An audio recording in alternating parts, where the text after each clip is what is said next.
พิธีดังกล่าวจัดขึ้นตอนแรงวันที่17มังกร2026ที่สนามกีฬาแขวงอุดมไซ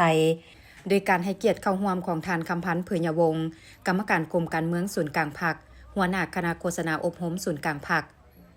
ท่านบุญคงลาเจียมพรกรรมการศูนย์กลางพรรคเลขาคณะบริหารงานพรรคแขวงอุดมไซท่านนางสวนสวรรค์วิญญาเกตรัฐมนตรีกระทรวงวัฒนธรรมและการท่องเที่ยว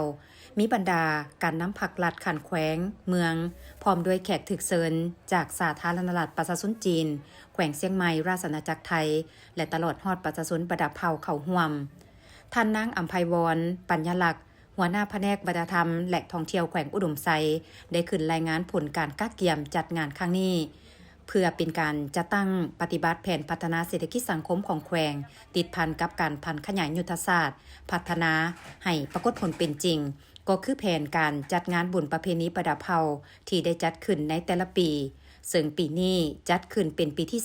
3คณะกรรมการปกครองแขวงได้สมทบกับบริษัท CNP ภาคส่วนต่างๆที่เกี่ยวข้องและประชาชนประดับเผ่าได้ห่างหากักเกี่ยมเริ่มแต่เดือนกันยาปี2025เป็นต้นมาผ่านการกักเกี่ยมความพร้อมด้านต่างๆในการเปิดงานดังกล่าวแม้นมีความเกี่ยมพร้อมทุกด้านในโอกาสดังกล่าวทานสุวัฒน์มหาวงศ์สนันท์รองประธานคณะกรรมการปกครองแขวงประธานจัดงานได้ขึ้นกล่าวเปิดงานบุญประเพณีประดับเผ่าเพื่อส่งเสริมการท่องเที่ยวของแขวงอุดมไซประจำปี2026อย่างเป็นทางการ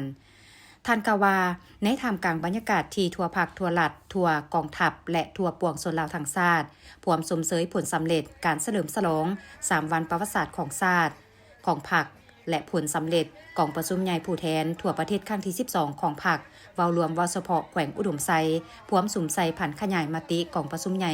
องค์คณะพรรคแขวงครั้งที่10เข้าสู่ล่วงเลิกติดพันกับการสร้างขบวนการต่างๆเพื่อคำนับรับตอนวันสร้างตั้งกองทัพประชาชนลาวครบรอบ77ปีบันเลือกตั้งสมาชิกสภาแห่งชาติสุดที่10และสภาประชาชนขันแขวงสุดที่5ให้เป็นขบวนฝดเฟินต่างหน้าให้คณะพรรคคณะกรรมการปกครองแขวงก็คือคณะรับผิดชอบจัดงานบุญประเพณีประดับเผ่าขอแสดงความยินดีต้อนรับอันอบอุ่นมายังบรรดาทานการนำผักหลัดทุกขั้นแขกถึกเซินตลอดฮอดประชาชนประดับเผ่า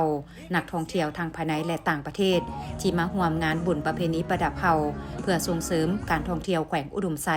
ประจำปี2026ในครั้งนี้แขวงอุดมไซเป็นแขวงหนึ่งที่ตั้งอยู่ใจกลาง5แขวงภาคเหนือของสปป.ลาวมีเนื้อที่ผู้ดอยกว่า85ส่วนห้อยประกอบมี7เมืองกักเกี่ยมสร้างตั้งมี28ตาแสงมี466บ้านพลเมืองประมาณ 343,044 คนหญิง 169,478 คนเป็นแขวงหนึ่งที่มีหลายชนเผ่ามาดำรงชีวิตอยู่ร่วมกันมาแต่ดุนนานในนี้ประกอบมี12ชนเผ่าอยู่ร่วมกันซึ่งแต่ละเผ่าล้วนแต่มีวัฒนธรรมฮีตของประเพณีอันดีงามและมีภาษาปากเว้าที่เป็นเอกลักษณ์เฉพาะของตนเอง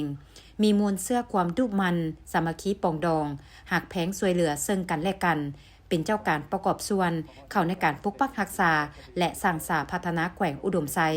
มีการเติบใหญ่ขยายตัวเป็นก้าวมาโดยอิงไซทางแหงจุดพิเศษและเงื่อนไขที่ได้กล่าวมานั้นบวกกับความหลากหลายทางด้านวัฒนธรรมฮีตของประเพณีของบรรดาเผ่า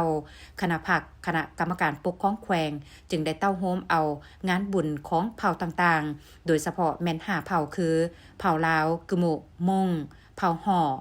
และเผ่าไตมาจัดร่วมกันและถือเป็นงานบุญใหญ่ที่เป็นเอกลักษณ์ของแขวงสำหรับงานบุญในปีนี้แม้นได้จัดขึ้นเป็นปีที่3การจัดงานบุญประเพณีประดับเผ่าครั้งนี้สุดที่มีความหมายสำคัญอย่างยิ่งเนื่องจากเป็นการจัดตั้งผันขยายยุทธศาสตร์พัฒนา4ใจกลางของแขวงอุดมไซให้ปรากฏผลเป็นจริงเป็นต้นแมนใจกลางทางด้านการท่องเที่ยว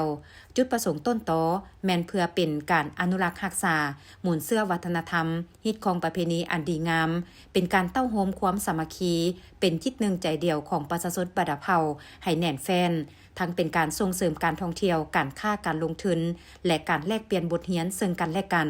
จึงเฮ็ดให้การจัดงานบุญประเพณีประดับเผ่าครั้งนี้บรรลุตามจุดประสงค์ระดับคาดหมายที่วางไว้และภายในงานยังได้ชมการแสดงศิลปะวรรณคดีจากศิลปะแขวงบ้านอ้อมคาง การเดินแบบของนางสาวกะหมูลาวและเดินแบบเครื่องชนเผ่าต่างๆของน้องนักเรียนที่เป็นตัวแทนจาก12เผ่าของแขวงและตัวแทนจากแผนกองค์การนักธุรกิจการนำเพศหญิงและครอบครัวการนำตื่มอีกด้วยบรรยากาศเบิกบานมวลซืนแขวงถือว่าเป็นเจ้าการในการปลุกระดมเอาบรรดาครอบครัวการนำนี่ก็เป็นปีทำอิฐ